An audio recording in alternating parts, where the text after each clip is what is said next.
Ashamaa harka fuunee daawwattoota mayashow kun Odeessa Maya artiiti. Odeessa keenya har'aatiin shoora artii fi gumaacha artistoota gamtaa Afrikaaf taasisan irratti xiyyeeffachuun isiniif qindeessinee jirraati itti dhiyaadha. Aadaan bu'uura eenyummaati. Artiin ammoo aadaan sooneeffatama. Artistoonnis sagalee uummata isaanii sagalee Afrikaa gara addunyaatti dhaleessuun dhageessisan. Tokkummaa Afrikaanotaaf aadaa garagaraa walitti foo'uun waloomaaf ittiin tumsan halluu sagalee fi barruu isaaniitiin kaleessa xinxalanii har'a laalanii heegaree ammoo miilloon ittiin akeekan. Walooma dhabuun gabrummaaf saaxila. Gabrummaan ammoo aadaa eenyummaa haadamyoomsa. Aadaan gaafa badu ammoo saboonni ni digamu. Laftis leecalloonis ni saamamti. Barri 1960moota bara Afrikaanonni guca bilisummaa fi waloomaaf qabsiisan lamuu akka hin dhabne ittiin kutatan ture.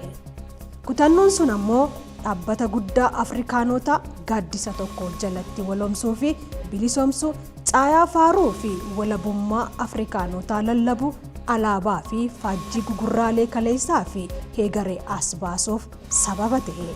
Imalli barbaacha alaabaa fi faajjii waloomaa fi bilisummaa Afrikaanota garuu laayyoo hin turre.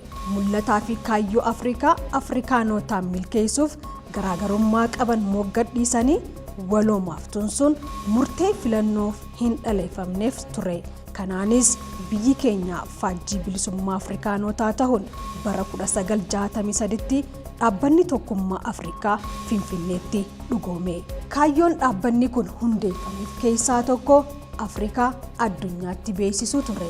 Dhaabbanni tokkummaa Afrikaa miseensota 32 hundaa'ee ture. Ganna 7 booda bara 1970 miseensonni isaa gara 44tti guddatanis imalli haasxaa fi alaabaa tokkummaa fi bilisummaaf taasifamaa ture xumuramuu hin dandeenye.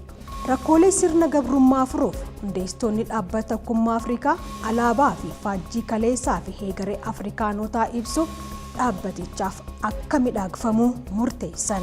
Marii hooggantoota dhaabbatichaa bara 1970 ta'ameenis dizaayineroonni alaabaa fi faajjii dhaabbata tokkummaa Afrikaaf dhaleeffaman 100 keessaa hojiin Joon Mudaasiyaa lammii Keeniyaa kan ta'e alaabaa faajjii dhaabbata tokkummaa Afrikaa ta'uun yeroo jalqabaatiif filatame.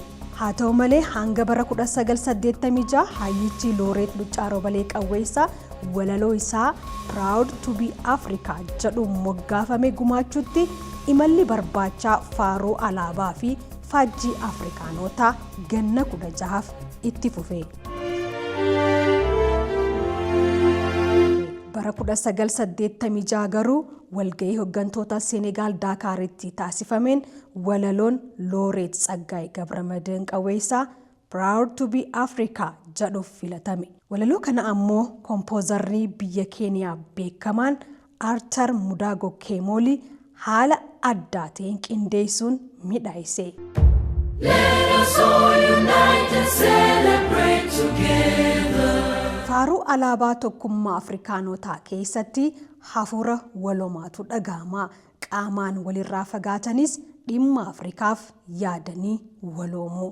Isa kaleessa xiinxalee har'a ilaalee borammoo akeeka. Gaafa kana martuu deebii argataa yaadama jedhuun. Akka lakkoofsa warra faranjootaa bara 2002tti dhaabbanni tokkummaa Afrikaa gara gamtaa Afrikaatti yommuu geeddaramu walaloon faaruu Looreet Tsaggaayee Gabramadeen Qawweessaa fi yadaloon artiist Mudago Keemoliin midhaagfamtee turte odoo hin jijjiramiin faaruu heegaree gamtichaa ta'uun itti fufe. Faajjiin dhaabbata kanaa artiist Mudaasiyaan midhaagfamtee turtes odoo hin tuqamin alaabaan jijjirame. Gaafa kana ilmi abbaa gadaa fi qaroominaa kushin masakamee guddate artiist Yaaddeessaa Zawga Booji'aa hojii kalaqa isaatiin irra aane.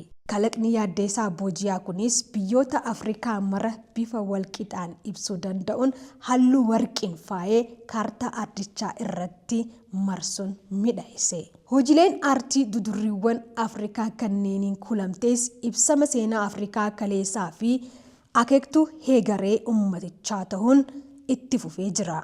Let us dedicate ourselves to fight together. Heegareen Afrikaa siyaasa qofaan odoo hin taane aadaa xabboo aartii fi aartistootaan simboo godhatti. Odeessi keenya har'aa kanuma sagantaa mayashow waliin turtii gaarii.